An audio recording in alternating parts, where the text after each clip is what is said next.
Hello. So, vegetarianism and veganism is something I've been interested in a while. I think this is partly because I saw my grandma practice a form of it. As a Buddhist, she would go weeks or months without eating meat. So, I think from that cultural aspect, I've always had some association with vegetarianism or veganism. But there was a lot more questions that I had to ask and that I wanted to ask. And this included things like, why does someone become this? Is it cruel to eat animals? What are the benefits of actually moving to a more sustainable lifestyle? So I asked my friend Yenfei some of these questions, and as someone who's been a vegetarian and her whole life and actually just transitioned to being a vegan a few years ago, I thought she was very suitable to answer these questions. So I hope you enjoy and have fun.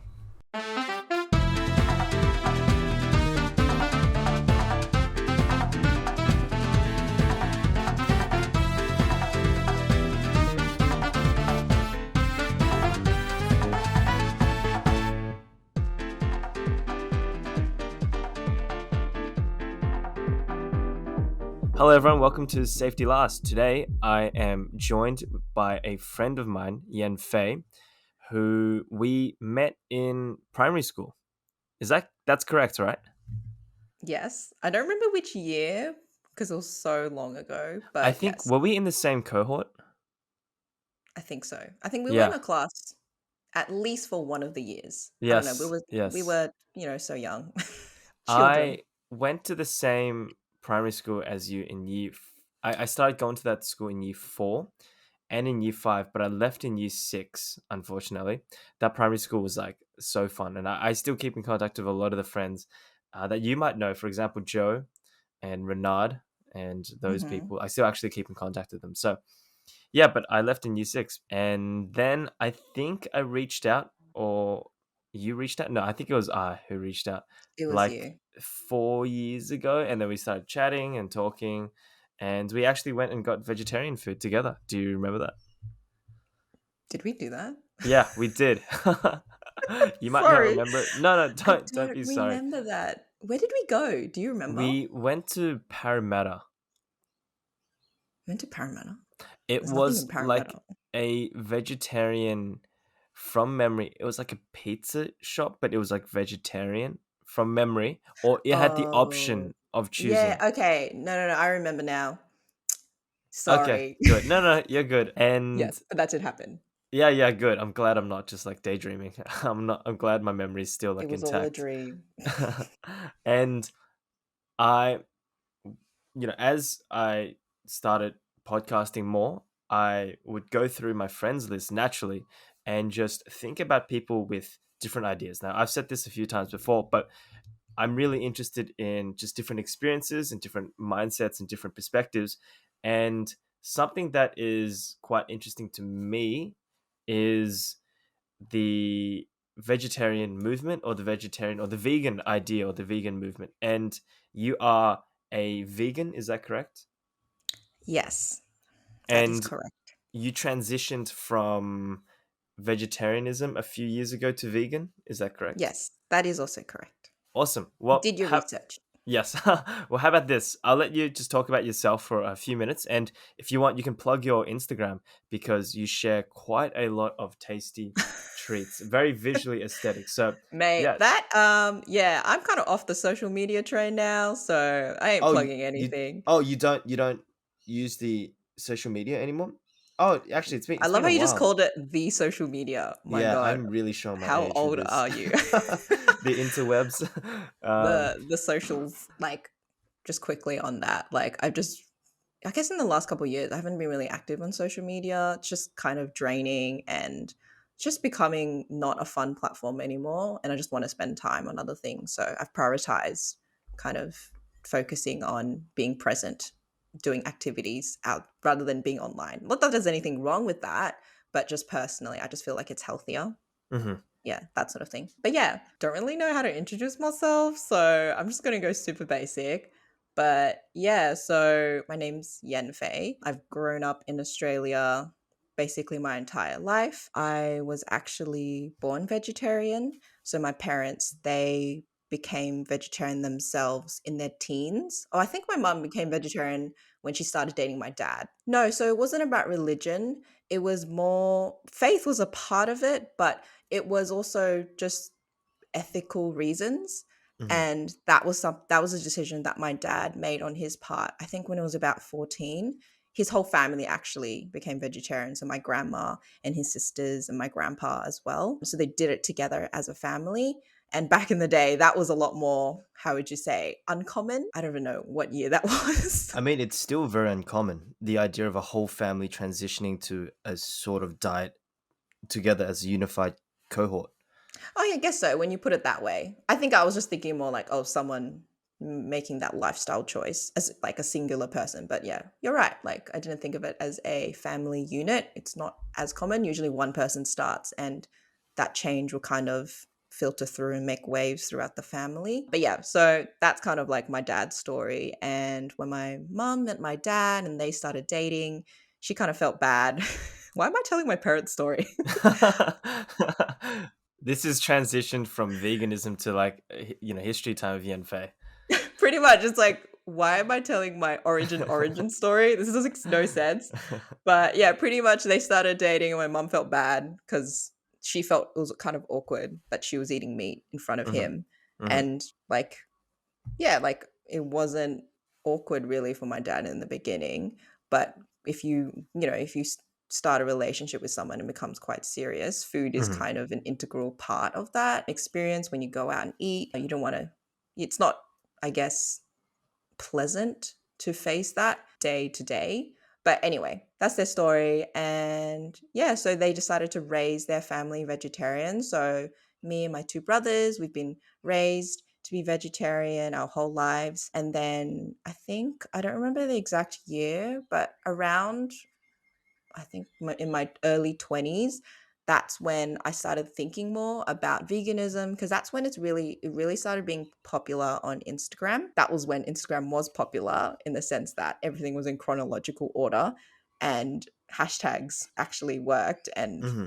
it was actually a growing community and a lot of people were joining on and getting really excited about the platform and people becoming monetized and that sort of thing. Was a lot of opportunity, a lot more opportunity back then. And I was kind of exposed to that and I was really inspired by a lot of these people who were speaking about kind of their decisions to become vegan. And it was an idea that crept into my mind and something that I explored more and more as I was spending more and more time on Instagram. And yeah, and then one day I watched a documentary and I know that sounds kind of cliche because a lot of people are like, oh, you watched a documentary and then, all of a sudden you need to like change your entire life. But it wasn't a documentary about factory farming, which a lot of people would cite as their reason for becoming vegetarian or vegan. It was more a documentary about the history of humanity and really about what it means to be a human and what our place in the world is, which sounds quite deep. And I do think that it is a film that really prompts a lot of thinking. And that's what it did to me. And so being in that mind state of being exposed to so many vegan influences online and then having that film come like being exposed to that film, it was really a turning point for me. And so I decided right then and there, cold turkey, I'm going to go vegan. So Mm. yeah, what is this introduction? This makes no sense. No, it makes perfect sense. So, actually, I've got a few questions just to follow up on that. You said that Mm. really quickly because I don't want to be derailed by this, but you said that the Instagram community was booming or it was quite useful or had many opportunities a few years ago. In 30 seconds, why do you think that is no longer the case? That's no longer the case because of the infrastructural changes. Just technically, as a platform, they've made so many adjustments where it actually prevents small influences in growing effectively. And it's much harder to discover people and have that community. So, So does that mean hashtags don't work as well? Like, what does that mean it when you say the it's infrastructure? so when I say infrastructure, one of the key changes that they made is that things no longer appear chronologically. it's actually based on a mixture of things that you like more often or comment on more often. So say you follow like 100 people, but you comment and like certain accounts more, like say you do like 2 or 3 quite often, then the platform naturally will show you their content more often. Even if they posted it 2 weeks ago or one day ago, they will just show it in whatever order and will just show you that content more often. So it's a part of their like algorithm adjustment and a way of kind of catering to your supposed interests. Yeah, so it's much harder to discover, like, say, someone who you recently followed, but you haven't really interacted with them much yet. It's much harder for them to show up on your feed because even if they posted 2 minutes ago, you're going to be looking at a post that your friend posted 3 weeks ago. So Okay, that's it's not interesting. necessary. Yeah, like it was quite a big change and a lot of people hate it and they still hate it. But I think recently Instagram said they're going to change back to the chronological algorithm, which makes so Mm. much more sense. I don't know why they changed it in the first place. And Yeah. will you jump back on Instagram once that happens, or are you just done with social media for now? Yeah, I think I'm done with social media for now. I'm still on Facebook and Instagram because I still want to talk to my friends and connect to certain family and relatives overseas. So it's definitely has use for me still. But in terms of like actively focusing on growing an account and making posts consistently and stories and commenting on others' posts, like I find it isn't as satisfying or energizing for me anymore. It does quite the opposite. So I am still on social media, but I only spend a bit of time on it every Hmm. day. Okay, cool. Well, let's come back to the original topic. So you mentioned a few terms such as veganism and vegetarian. Firstly, what was the name of the film or documentary that you watched? I don't think you actually said it. Yeah, I didn't say it. So the film name is Unity. That's it. It's quite Hmm. simple. And I don't know who directed it. I'm terrible at remembering Doesn't names and matter, all but of that. Unity. So Unity, to, just search to the it. audience, yeah, go check it out if you want Unity. And follow up question, just for some people that might not know the difference, what is the difference between vegetarianism or vegetarian and vegan? And more importantly, what are some foods that a vegan cannot or should not eat, which a vegetarian can? Hmm.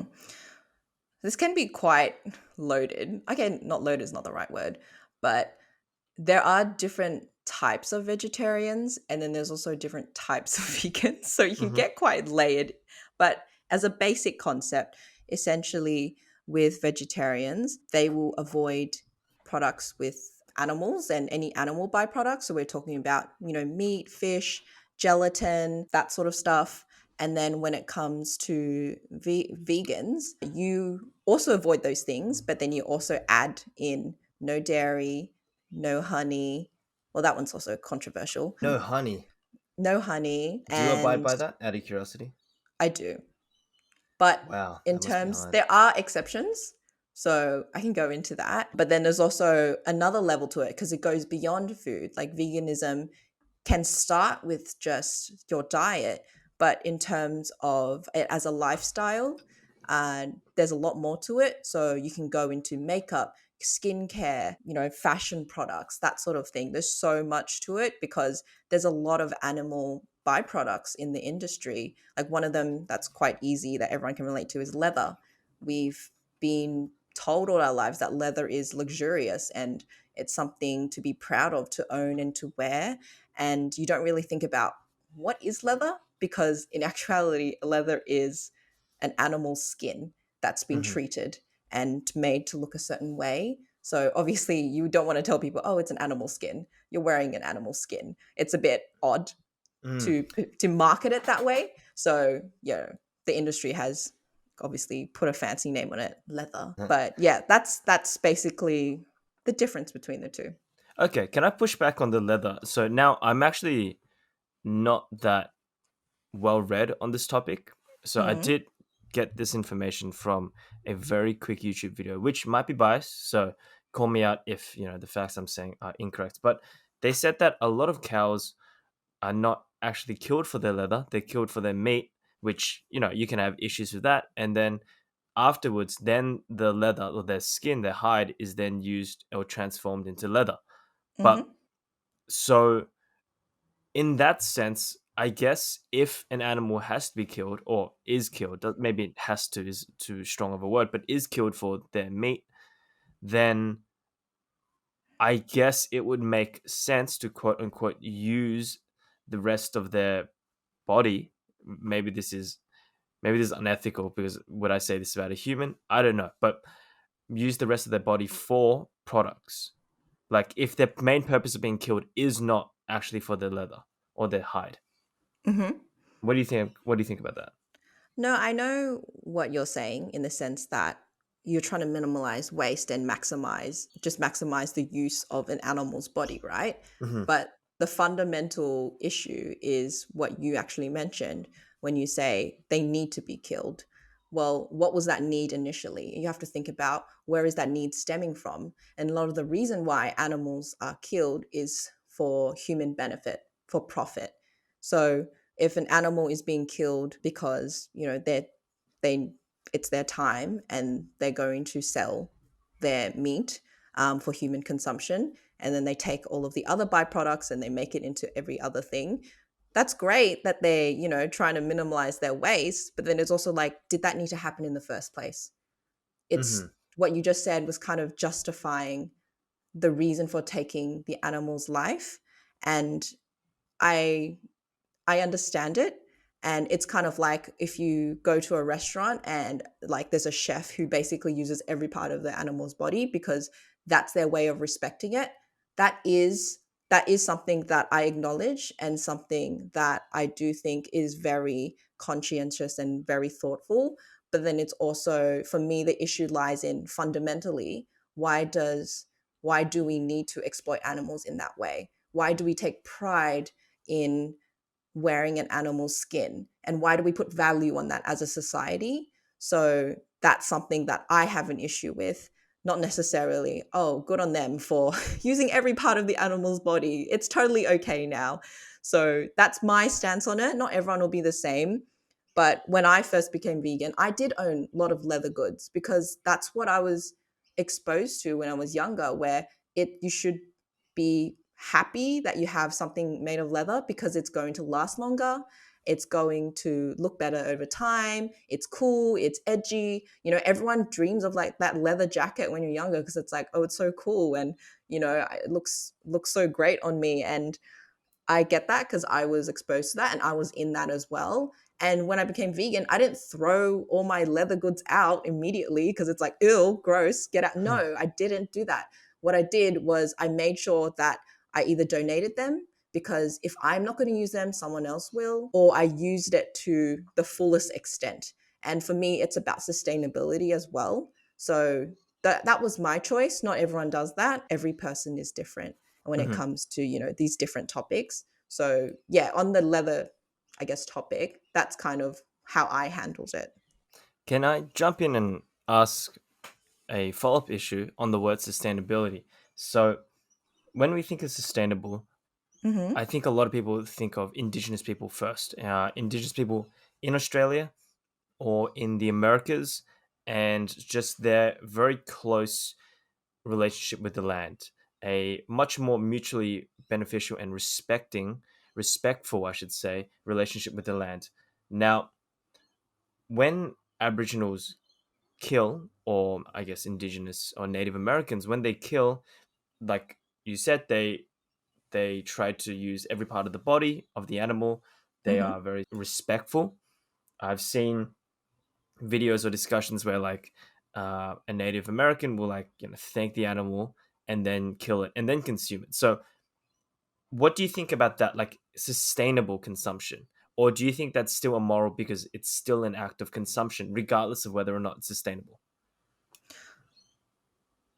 It's interesting that you go straight to kind of the more, I guess you would say, like ethnic part of this topic, because a lot of people, when they hear about veganism, they're like, oh, are you going to tell people from the Amazon to become vegan as well? It's their Hmm. lifestyle, they've lived that for hundreds of thousands of years. Well, that history doesn't sound right, ignore that. Hmm. But you're right, because not everyone is in a position to become vegan. It's actually a very privileged lifestyle that one can choose to take.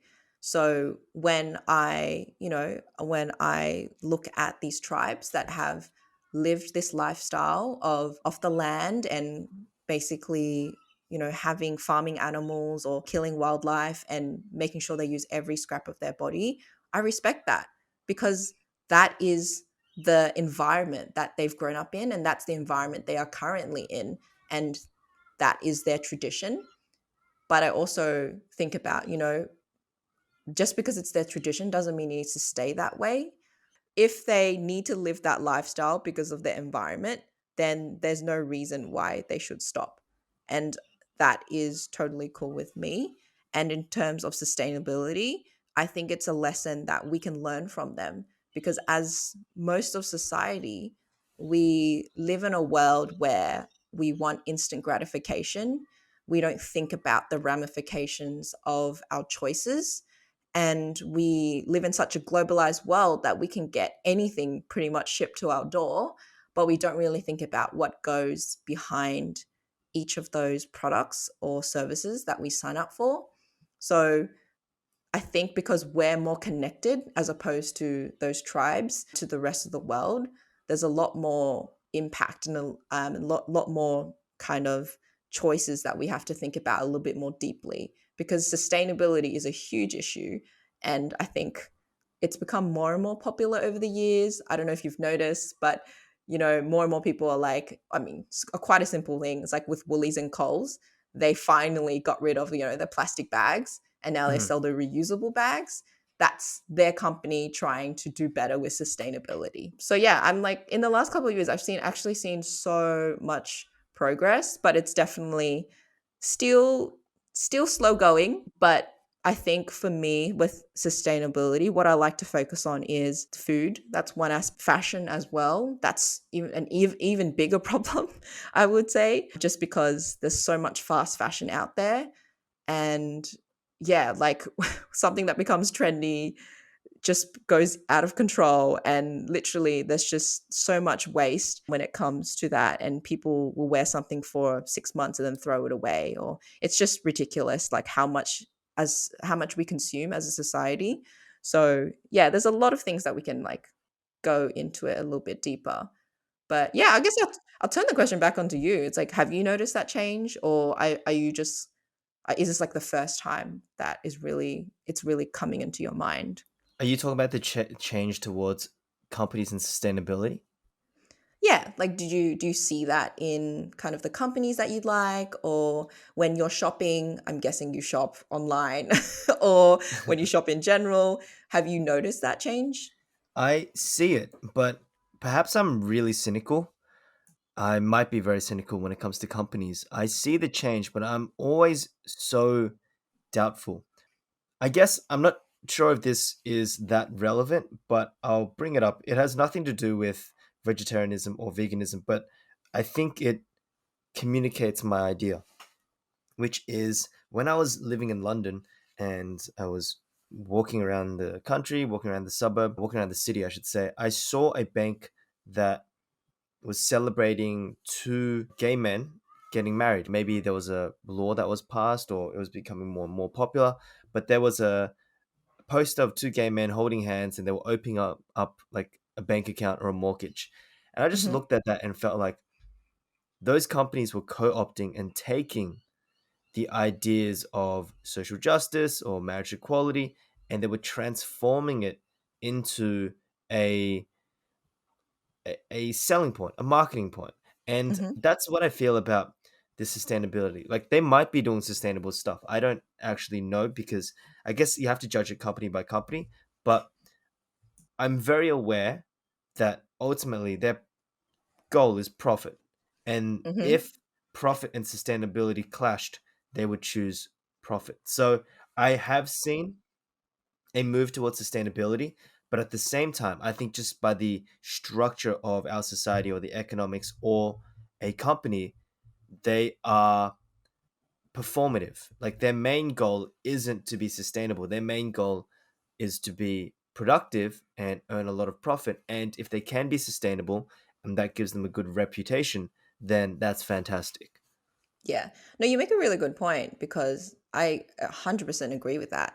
Because if you think about it, a lot of businesses that keep growing and keep scaling, they do use that angle of like they have to now think about, what is their what's their kind of sustainable stance when it comes to their particular product or service, and they do use it in a way to market themselves to seem to the consumer more, I guess, agreeable and justify, I guess, their product in some way or their business goals. So majority of businesses definitely don't fit in that sustainable bucket, and there are very few businesses that actually genuinely believe in that sustainability cause and actively make choices that support that. So Coles and Woolies, even though they have that plastic bag reusable kind of policy now, it does not mean they are now suddenly the most sustainable company in the world. They're No, not 100% even still close. focused on profit. Their stocks go crazy. They went crazy over the COVID period. So you're right. And I think that with sustainability, it's actually small businesses that are local and know the market and have thought about each and every aspect of their business. Those are the ones that we actually need to support more, Mm, because if you think about it, Amazon, cool, you can get something super cheap, but there's a reason why it's so cheap. And there's a reason why, because the why it's so cheap also because they're cutting corners somewhere, or they're exploiting a part of the supply chain somewhere to make it super cheap, whether it's labor, material sourcing, that sort of thing. But with local businesses, small businesses, they don't have that power, that economic power to kind of leverage their size. So there's a lot of actually really great local Australian businesses that are trying to make that difference. And I really admire those people, because it's definitely not easy, because a lot of people would just go, "Oh, it's cheaper and faster if I get it on Amazon." Well, yeah, of mm, course. But do you know the weight behind that decision? Have you looked at other more local sustainable options? And I would say most people don't, because I admit it, Amazon is great. There's so many things on there that are so mhm. affordable, but it's also like they're definitely a company that's just focused on making a profit. Like, come on, Jeff Bezos, richest guy in the world, I think Yeah, still. there was a article that said, and by the way, it seems like veganism isn't just about food. Food is one element, but it Definitely seems to not. be a revolt or this pushback against consumerism and an exploitation of natural resources or labor or whatever it is. It seems to be against a certain cultural or economic system that incentivizes max consumption. Would you agree That's with that? right. I would agree, but I wouldn't say every vegan would agree. For example, you know Oreos, right? Everyone Hmm, knows hmm. Oreos. Everyone loves Oreos. Well, Oreos is owned by Mondelez, which is a huge global company that sells all types of confectionery all over the world. And Oreos are actually vegan. I don't know if you know that. I The white didn't. part in the middle is not like milk, which everyone thought, thanks to their really good marketing. It's actually just like oil that they've emulsified, something like that. Right. So, yeah, Oreos are vegan. Awesome. But then if you think about it, it's owned by a company that definitely does not care about sustainability that much, because one key product of Oreos is palm oil. Uh-huh. And if you Hmm. know about palm oil is harvested in a very unsustainable way. Literally, they will cut down hectares, millions of hectares of natural rainforest, like destroying the local ecosystem and habitats of the animals that live there, and also the communities that live there. And they will basically plant these palm trees and will farm it. And once you use the land, you can't really reuse it. So not really a sustainable farming practice, but it's cheap. And that's why they use it. Like palm Hmm. oil is super cheap. And if you start to read the labels, and I think that's when you say like veganism is not about just food, you're right, because it's really not. But a lot of people start with food because it's something that everyone can connect to. And one thing that you start to do when you become vegetarian or vegan is you start to read labels and you start to understand more about the kind of ingredients and the resources that are being put into making these products that we buy on a day-to-day basis. And it's really about the conscious level of consciousness and thinking about your choice and really putting more weight on it. So yeah, I definitely, yeah, that's like kind of my stance on that. Mhm. Well, let's take this away from the political and economic commentary, which I think is very valuable. And I want to ask you something about veganism or vegetarianism directly. Hmm. And the comment that I had, and I apologize if this question comes out a little wordy, I don't really know how to condense it, but it's just the idea that philosophically, I think life is constantly consuming itself. So whether that's the sun rising and then photosynthesis and then animals eat that and then their droppings and then that creates room for bacteria to consume and then etc etc, or an animal dies and then their body gets eaten and their carcasses or their flesh becomes space for new plants to grow out of, etc etc. It's basically like a circular diagram. You have a animal who then lives, borns, dies, eats, consumes, blah blah blah blah, and it's a circle. And would you say in that sense the act of consumption, whether it's meat or just vegetarian products, are they not life consuming life? Is it not a circular flow of energy or life force or whatever you like to say? So in that sense, us consuming a chicken is no different, and by the way feel free to push back, but no different to a a monkey consuming another animal. And just to expand on that, from what I've heard, even when it comes to vegetarian products, crops, or plants, apparently farmers also need to clear land in order to plant them as well. So isn't there a sense of destruction regardless of whatever path you walk down? Okay, you were right. It is wordy. I was Sorry. like, okay, you started off with a circle, then you went human, chicken, then went monkey, other monkey. I don't know, but okay. So the first part, I think I'm just going to kind of interpret what you just said. What I'm understanding is you're essentially saying that life is cyclical, and it's a natural process, and that whole very science 101 based explanation, like you're basically saying that it's natural for humans to eat animals, right? Or rather, that life is always consuming life. And you said it was a science 101. I actually saw it in a Buddhist sense, that something grows and then it's almost like a transfer of energy. So, you know how well, actually, this might be more of a Hindu idea, that like the Atman or the soul of a person gets transformed or reincarnated over and over and over again. So, this core energy is moved to a different body. And isn't that very similar to the act of consumption? So when I eat a plant or when I eat an animal, I'm simply consuming part of life as a sentinel, as a figure of life. I'm not sure if that makes sense. So is not the act of consumption inherent to the idea of life? So me eating a rabbit is no different to a rabbit eating something else. I actually think rabbits don't eat meat, but anyway, regardless, the point of They don't. the idea of them consuming, because that's technically life as well. So Hmm. anyway, this is a very, I feel like I'm speaking about it through like a Buddhist or like a Hindu Okay. idea, but what is your response to the idea of life? To me anyway, inherently consumes life, whether it's meat or energy or plants or crops. What do you think about that? So I understand where you're coming from because I agree.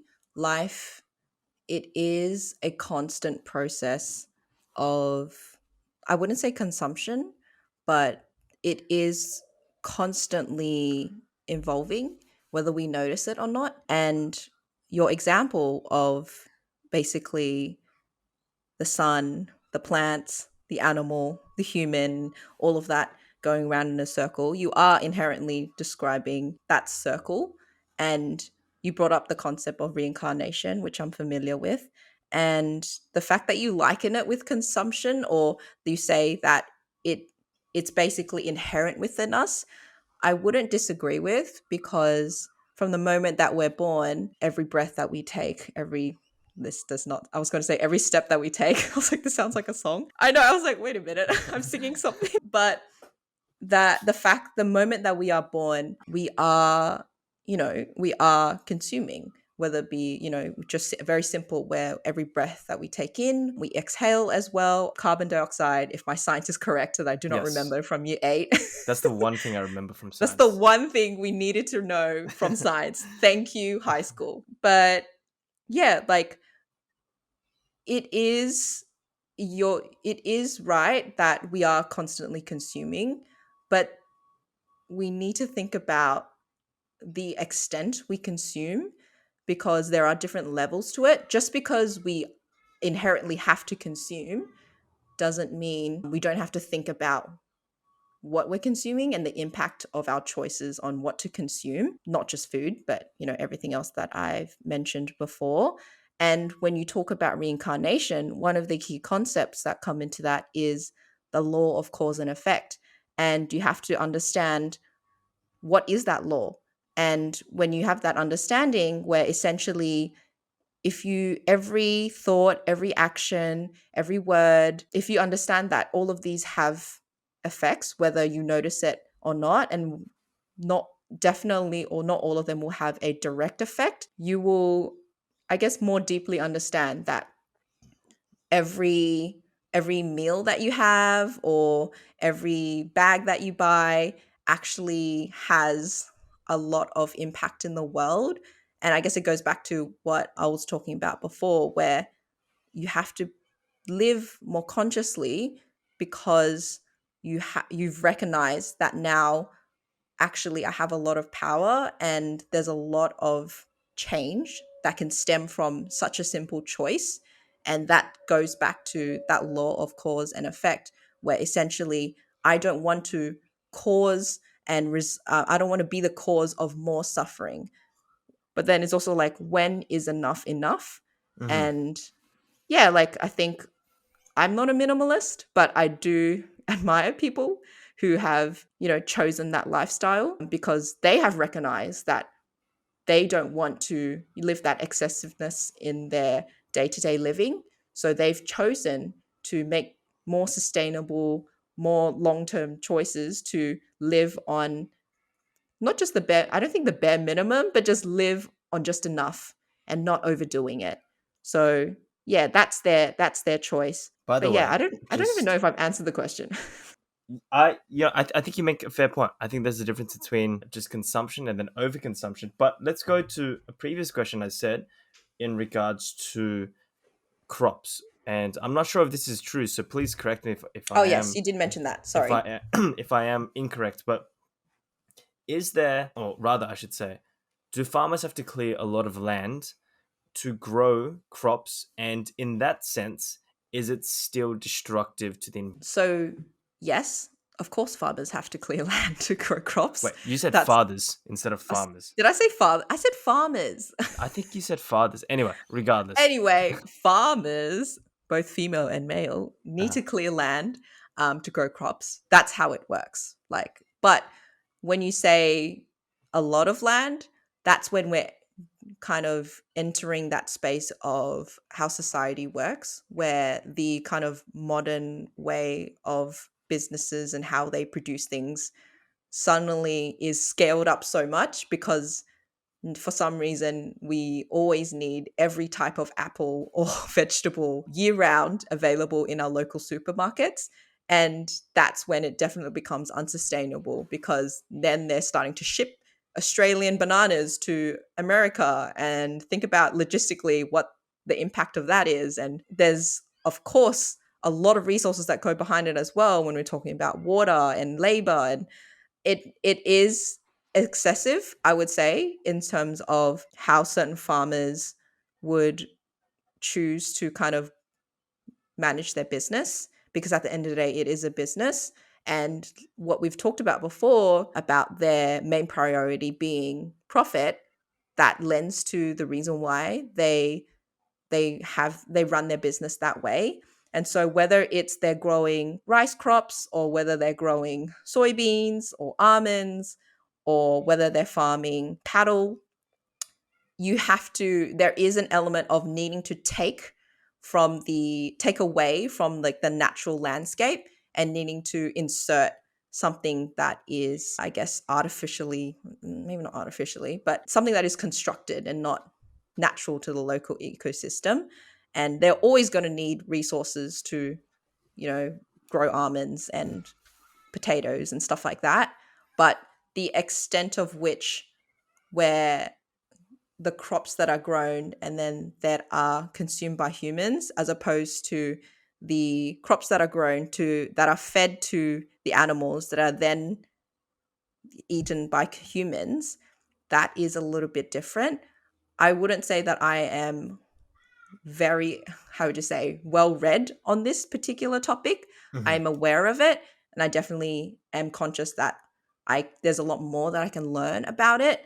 But generally, I can't say every single vegetable and every single nut and legume is going to be more sustainable to grow than meat, because I know that is not true. There are a lot of crops that take more resources, and that is just the fact of the matter. And that's how current businesses that are selling these products and making these products and selling it worldwide currently run. So there is an issue there that I recognize. And it's not something that can easily be changed because the demand is there. Like, for example, how much almond milk have you seen in the supermarkets Mm, in the last couple mm, of years? The Every time a I lot. visit that milk aisle, I get so confused because there are so many brands and so many types. It's kind of insane. And that's me looking at it and being like, okay, this is a bit excessive now. Where, like, yes, it's become popular, but now they're just trying to make a profit off the trend. This really seems to, and tell me what you think, but this idea seems to clash with a Western idea of individualism. The Western mindset, I think, is, and it stems from this idea that every person has an individual relationship with God, and thus everything he or she does is inherently sanctified through their relationship with God, which is really, you could say, the underpinning of democracy. Every person has a certain voice, has a certain right endowed by their maker. And it seems like this idea somewhat clashes. This idea of being very conscious of your surroundings, like don't drink enough alcohol, or be tailor your alcohol, or don't consume as much because there can be XYZ consequences, seems to clash with this idea of I'm able, in the Western mind, to do anything I want because it's me, my body, it's me, it's individualistic. Mm-hmm. I'm an individual. I've been sanctified by God to do whatever I want. And there seems to be a clash. Now, I actually, maybe because I guess, have East Asian roots, I can see the importance of the circular thinking, or the conscious thinking, or thinking beyond the individual. But do you see that clash, or is it just me? Do you see a clash between this individualistic, very capitalist idea of I can consume whatever I want, I can do anything I want at any time, which is really the symbol of cars. If you think about what a car is the ability to transport or go anywhere at any time of the day, regardless of public transport running at any moment. And yeah, do you see that as well, or is that just something that I pulled out of nowhere? You love talking about this. Like, this is not the first time that you've kind of compared Eastern and Western Oh, society I and find them mindsets. so fascinating. Yeah, for Oh, sure. it's your brand, mate. You should It's make a my thing t-shirt. now. But no, I can see where you're coming from, because your point about Western society being more individualistic versus Eastern society, where it's a lot more thinking about kind of, what's the It's right word? collective. It's a Yeah, collectivist collectivism. society. That's correct. You are an expert in this topic. But you're right, because a lot of in Western society we're taught to think that way. It's a mindset, right? where Mm-hmm. from young, we want to kind of cultivate that individualism, have a sense of, this is who we are and this is what I stand for. And it's really great in that way because you really start to promote that critical thinking and kind of giving each person a chance to be the person that they want to be. And that's really amazing. But then it also can go too far where people start to start to justify their individualism in a very extreme way, where it's like, well, if I want to sell drugs, or if okay, these are very extreme examples, but Mm-hmm. if I want to do what I want, if I want to black out every Saturday, if I want to eat meat for breakfast every morning, then I am going to do it. And yes, they can, because no one can force you to do anything. It is your life. But then also, being Asian as well and being brought up in, a household that very much values family and very much puts emphasis on that. I am influenced by that mindset as well. It's like thinking about others. And that's something I think that Western society might lack. I wouldn't say that is a statement that should be applied to every Western society, but there is an element of, needing to think about others and community, and sometimes that is more important than thinking about what I want. And it can be situational, dependent on circumstances, but I think it's an important value that society in general would benefit from, because Mm-hmm. a lot of the issues that we face really stem from selfishness, greed, and those are traits, or those are characteristics that can stem from individualism and just thinking about me as opposed to a we. And I think that is fundamentally the core of a lot of conflict that we have in the world, where we can't seem to agree or we are very firm on our own stances and are refusing to listen to others. And that can lead to a lot of conflict, whether we're talking about political or social. I mean, we saw during COVID, there was a lot of Yeah, individualism, right?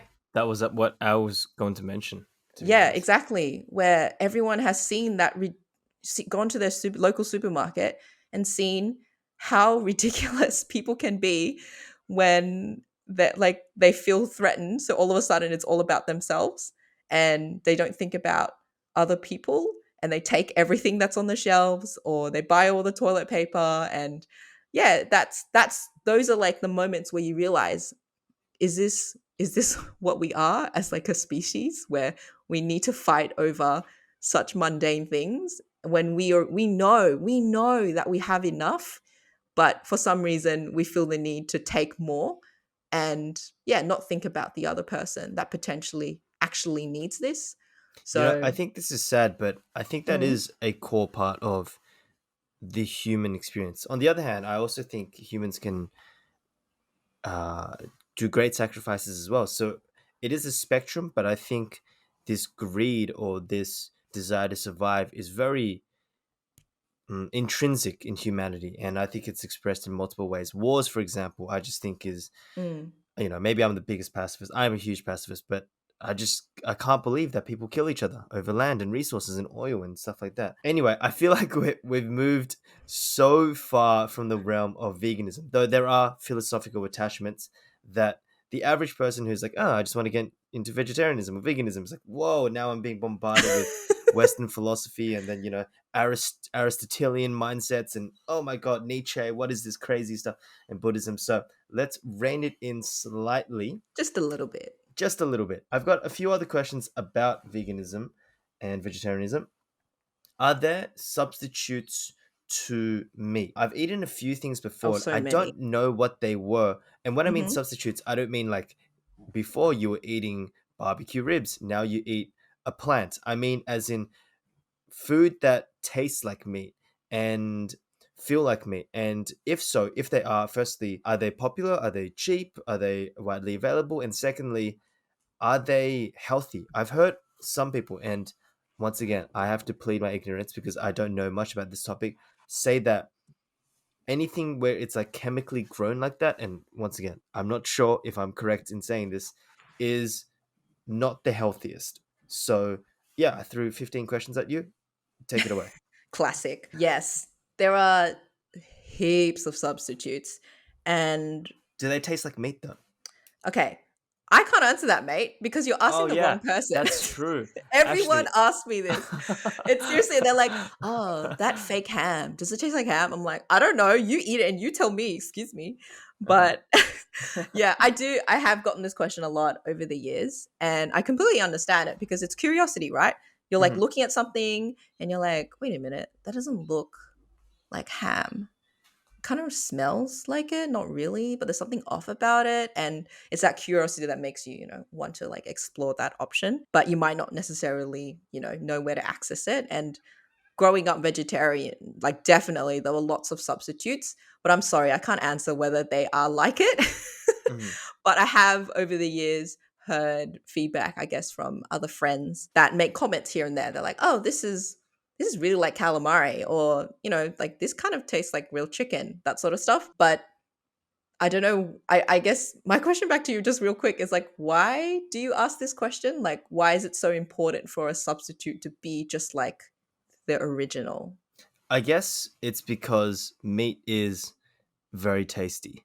And anything that would help a person transition, it's like smoking, right? You have nicotine patches and you have other substitutes or other ways to slowly take someone off. And I think cold turkey is a great method and it shows a lot of discipline that you were able to switch so quickly. But I don't think that is the mainstream approach. And I don't think that's the most accessible approach to It's most not. people. Hmm. So, because of that, I think if you think about smoking, nicotine patches are effective in the same way that having a substitute for meat, which isn't meat, right? Because if you're thinking about, I don't want to kill an animal, this is unethical, etc., which I think there are great ideas, and I think there is a truth behind that. Well, then I think meatless meat is a great way to get people down the path. They can enjoy the taste that they're used to, right? Because Mm. it's not easy for example, a person who's like 45, 35, who's been eating meat all their whole life to then immediately give up that taste, that Yeah. routine, that feel that they're so used to. So, in that sense, I think this is important. Yeah. 100%. Because, like you said, I'm definitely not your typical case. Hmm. And I definitely don't have that expectation that everyone can just go cold turkey. And I grew up vegetarian, so I kind of had a head start in a way than Hmm. a lot of other Definitely. people.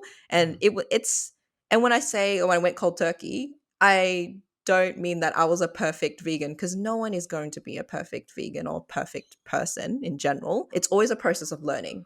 And like there's certain things that I found out in the first few months where I'm like, oh, this has dairy in it. I didn't realize, or it was like written in another language, the ingredients, and so I didn't know and I wasn't aware, but I learnt as I went, and that's really all you can ask for from people. So if someone out there actually does want to eat a little bit less meat in their diet, I don't think it's realistic to ask them to just immediately cut everything out. It's a matter of taking it step by step. And when you make any change in life, that's definitely the best way to go. So substitutes are definitely a great way of kind of replacing something like meat that you've been used to, or seafood, or that any sort of like animal product. Whether I'd say it would there's way more options nowadays compared to like 5 or 10 years ago. And it's like, just to name a few, there's like Beyond Meat, which a company has become really popular because they have like all these products that very much taste like meat. That's not my words because I can't tell you that, Hmm. but that's what they market and that's what other people have said. And the texture is very similar, the coloring as well. And that's just one example. There's also Omni Meat. That's like a more Asian like based one, and Lamyong, which has been around for ages. They do some really good kind of mock meat products as well. And there's so much out there. And the reason why there's so much is because like the demand has gone up over the years, and so a lot more companies are invested in trying to make these products and help people kind of reduce the meat in their daily diet. Whether they're healthy, I wouldn't say they are. Just because something, and I personally don't like this when someone goes, oh, if you're vegan and vegetarian, you're obviously healthier, because that is not an accurate statement in any way. When you're a vegan, you can still very much have heaps of palm oil and fat and, you know, what you said, like chemically produced foods that are not necessarily natural.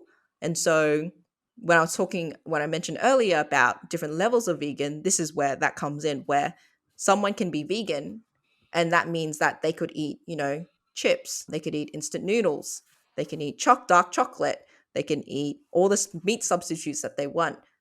That doesn't mean that they're healthier than someone who, say, is omnivore like you and, has meat 2 to 3 times a week, but then also has vegetables and all of the other plant-based foods out there. And so when I look at substitutes, I definitely think they're really great because they have a place and there's a market out there for them to help people, include it within their diet and enjoy something that is ethically better to consume, but not necessarily physically healthier to consume, because they still have a lot of sodium, a lot of MSG, stuff like that. So I don't want to say they are healthy. There are Mm-hmm. some that are healthier, but they're definitely not healthy as a plant-based diet where you're looking at, beans and you're looking at grains and oats and, vegetables, stuff like that. And I think that is what I like to personally consume more of. So I do have substitutes in my diet, but I don't eat it every day. Like I personally don't feel the need to. I try to Such as eat what? more. Oh, What's an like, example? oh, I highly recommend the lamyong chunky fish. This sounds weird. It does not look like a fish, but it just looks like a block of white stuff wrapped in seaweed, because that's pretty Ah, much what it is. But I personally like it because the texture and the taste is delicious. Literally, it's so mm. good in soup and it's delicious pan fried. You know So, what? highly Is recommend that. is there a place around Sydney which does quote unquote mock meat, so vegetarian meat or vegan meat? You Because mean if like a so, supplier or or like a not really a restaurant? supplier, like a restaurant that specializes in mock meat. Because if so, my holidays come up pretty quickly. Are you interested in like checking out? And I can actually tell you if it tastes like meat. And plus, you can Okay. introduce me to a new like cool vegetarian slash vegan restaurant. Yeah, totally. I mean, like, I Awesome. love eating out. I love eating out. I need to cut back a little bit and stay home a bit more. But yeah, definitely. Like, there's heaps of restaurants out there. Not all of them will do substitutes. Generally, I kind of look at it in two buckets, where Eastern and Western, sounds weird, but I do, where there's restaurants that do focus more on like Asian cuisine, whether it's Mhm, Vietnamese or Chinese, that sort of stuff. They do have a tendency to include more mock meat, just mhm, because it's been around a lot longer, because they originated from Taiwan and Malaysia. So because they've been produced there for so long, people are a lot more used to it, and so they've incorporated it in like their vegetarian cuisine for a mhm. much longer time. But there are new ones more recently. Like last night, I was at Lord of the Fries, which is basically this vegetarian fast food chain. I think it's is it vegetarian or vegan? Anyway, Vegetarian fast food chain. yeah, That is that really a sounds weird. 21st century idea. Welcome to the Only in the 21st 21st century. century could you get a vegetarian fast food chain. I know, right? But the idea is essentially like, think of Macca's, but everything is now vegan. Mhm, Yeah. So like they use a lot of more Western substitutes. So when I say that, it's like beyond meat, which is the thing that kind of looks like beef, smells like beef, tastes like beef apparently. So they are using it in that way, but they also do a really good like chicken and waffle, which sounds really weird, but when I had it I was like, this ain't bad. So yeah, it's definitely convenient. That's what I see substitutes as.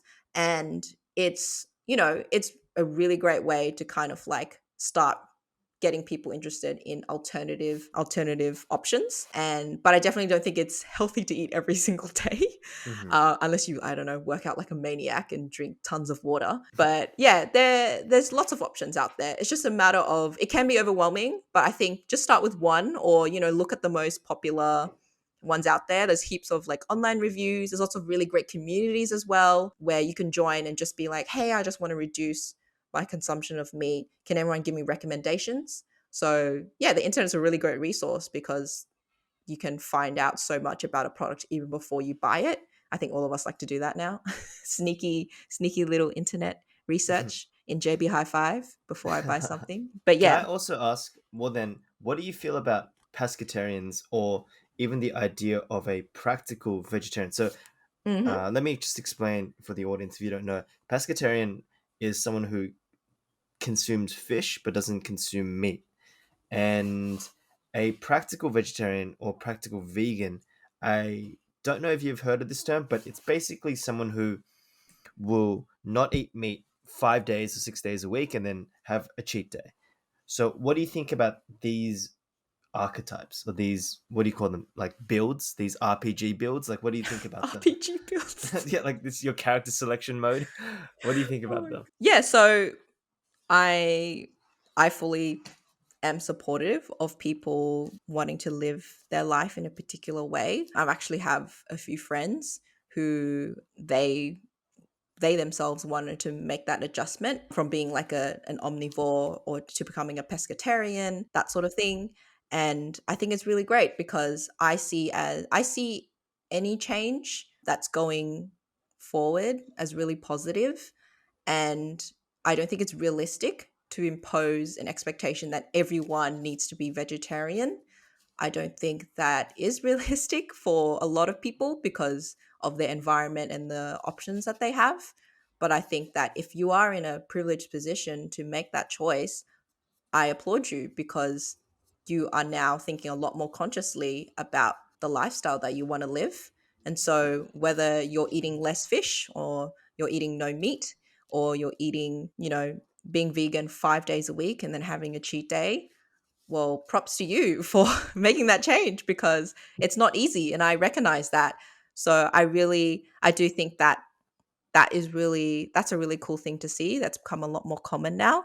Mhm. Um, yeah, so I guess a lot of people would be like, aren't you offended if your friends, eat meat, or aren't you like mad that someone is only pescatarian? I'm like, no, because I can't force them to be me, and I don't want to do that because at least the choices that they're making is contributing to that more positive future that I want to see. And yeah, like just because they're pescatarian now doesn't mean they will be, pescatarian forever. They might actually go a step further and, cut dairy or, stop buying leather goods, that sort of stuff. Like there's so many aspects to it. So yeah, I don't like to impose my opinion on others. It might be that collectivism mindset coming in where I'm just like, oh, try not to offend anyone, that kind of thing. But yeah, that's how I go about it pretty much.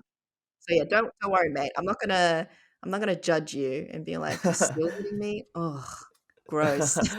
I know Oh, there are people it, out there who might come across as a bit intense, and we're definitely not perfect as a community where there's a lot of people who are very much very forward in their activism, and I have to say that I'm not that kind of person. I'm not that person standing on the street, you know, holding up signs and, asking people to stop eating eggs, stop eating dairy, stop eating meat, because I think for me, I'm not comfortable with doing that. I think my preference in terms of provoking change is making the change within myself and the people around me slowly getting influenced by that. And I'm not purposefully doing that. I'm just living the life that I feel like I'm comfortable in living. And if someone, is gets curious one day, and there have been many people, then they'll start the question, and I can share my story, I can share my thoughts, and my goal isn't to, like, I don't have a set goal in like terms of like how many people I want to convert. It's more that I just want to help people live a little bit more consciously, so I need to do that myself first. okay, so to the final question, and I feel like the entire podcast has been me trying to work to this question. So I really want your honest opinion.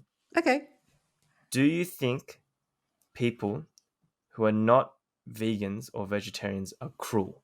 And I'll give you my response afterwards. For me, I can say that most people are not purposefully making that choice.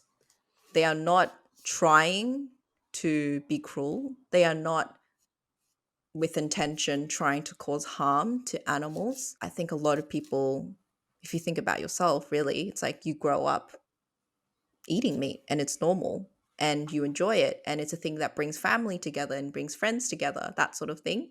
There's a lot of positive experiences that are attached to eating meat or just eating in general. And yeah, I think like a lot of people, especially if you're a kid, right? Like if you eat meat, I can't look at that child and be like, you're a cruel human. Why do you exist? Why are you, harming animals and the environment? Why aren't you, why aren't you questioning this? Well, the thing is, like, not everyone is ready to question it, and everyone has their own life to live. And whether you start off like me, growing up as a vegetarian, or whether you grow up as a pescatarian or an omnivore, that doesn't necessarily mean you always have to be like that. And it just goes back to, what kind of life do you want to live? And I think the key point is, if you ever become aware of, or you have the opportunity to kind of look further into your choices in life, you should, because then you're living a more purposeful life. And if you look into the meat industry, the dairy industry, the egg industry, and you look into the practices that they use, I would say they are cruel. The industry itself that is producing the meat and the dairy and the eggs, the practices they use are cruel. I can't say all of them are, because, for example, think about a local farmer who has a few chickens. That guy is not cruel. He's genuinely breeding them because he enjoys it and he's taking care of them, as opposed to a huge corporation that has millions of chickens in these sheds, and they aren't ever exposed to sunlight and they basically live in cramped, dark spaces. That is cruel. So the consumer itself isn't necessarily cruel, but their choices are supporting that cruelty. And I think that's the distinction. But also, going one step further, is that once you become aware, you can no longer say that you're ignorant of these practices, ignorant of how how things basically get to the supermarket and get on your plate. Once you're aware, but you choose to do nothing, then that's something that you need to think about a little bit further. Because if you are aware now, you can no longer put that flag up and be like, oh, sorry, I didn't know. Well, now you know. So now you need to take a stance on, are you going to continue to support this industry, or are you going to make a change? So, yeah, that's something that I think everyone at some point in their life will go through. And that's not just related to food, that is related to many things in life, anything that you consume, really. I think that's a really mature point and a really mature stance. I, as someone who does consume meat, think there is a cruelty to it, and I think the shops or the marketing or the companies are so effective at portraying meat as something which is not from an animal. Very similar to what you said with leather. And I'll give you an example. So recently, my dad, who is a chef or was a chef, he cooked a lobster, and the lobster was still alive when I came to the place, to his house, and then, it was cooked and cut up and stuff like that. And just seeing it move was unnerving. But I always knew that once I eat lobster, like I'm eating an actual animal. But to see it move was unnerving. And I think it's because meat and the consumption of meat is so detached from the actual animal.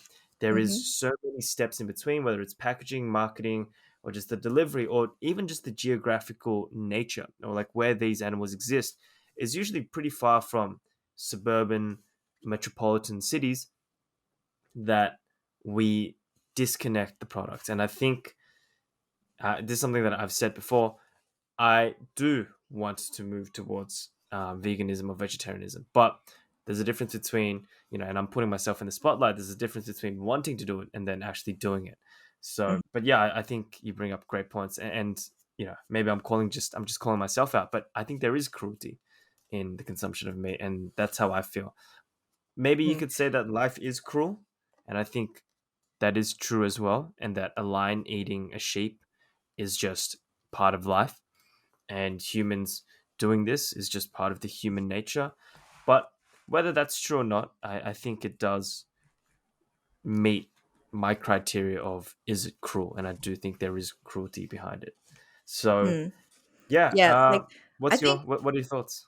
no, like what you said about like your personal recount there of where we're being disconnected, and when you actually see what you're about to consume, that connection of, oh, this was alive and now it's dead and now I'm going to consume it.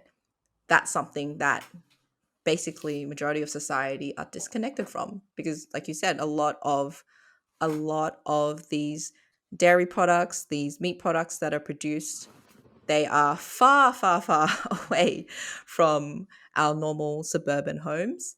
And I think I'm really bad at quoting, but there is a saying where, like, if abattoirs were made of glass, everyone would be vegetarian.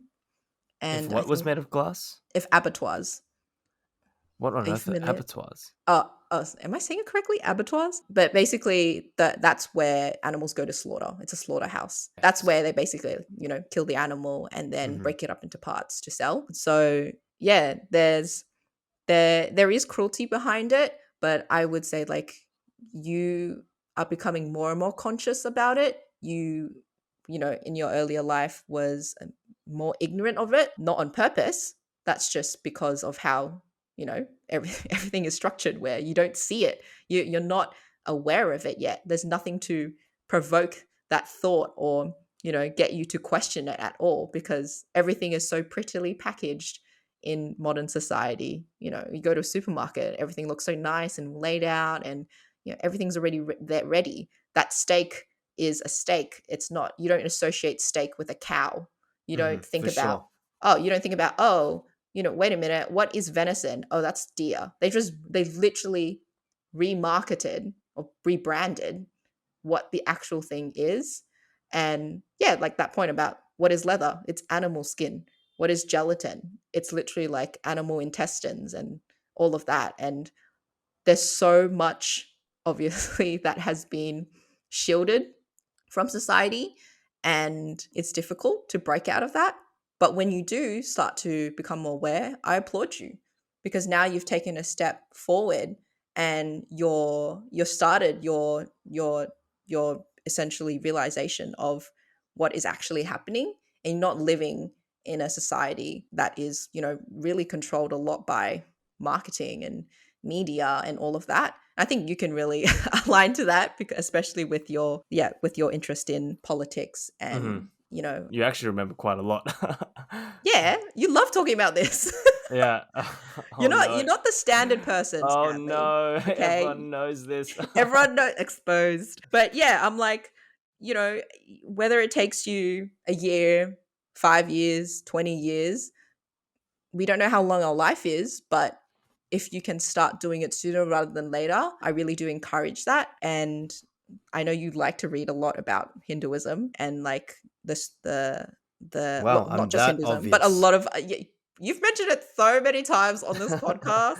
I'm just saying, but I think it's really cool, because that's not something that everyone is exposed to. So the fact that your listeners can start to get exposed to that, that's really cool, because I personally am not that well read into Hinduism. So I think it's really interesting. You should probably do a podcast on that. It's But on the books.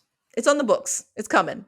Yeah. Mm. So yeah, like, just one step at a time. And if this podcast can help someone at least start to look at what is actually happening in society, the modern practices, and if they can start to support local, be more sustainable, or buy a little bit more consciously, that's something that I'm happy with. And I just hope that everyone can do that too. And just everyone that is in a position to can do that. Well, those are great words to end with. Thank you, Yenfei, and thank you for jumping on. Thank you for sharing your opinions. This has been a topic that I've been thinking about for a long time, and I even think I spoke about this with you, not in as much detail, a few years ago when we met up and had that conversation. So, thank you for just bouncing ideas back and forth with me, and I'm sure that me and the audience really do appreciate it. So, cool. Any All last words, good. Yenfei? Thanks for having me. If anyone is ever interested in living a little bit more consciously, I would say do it. Don't wait. Nothing is stopping you. The internet is full of resources. Amen. All right. Thank you, Yenfei, and I'll Thank chat to you you. soon. Thank you for tuning into Safety Last with Stanley Ching. If you enjoyed this, then please leave a rating or a comment. I hope you're leaving with a new idea, and make sure to follow us on Instagram, Facebook, and other places that can be found in the description.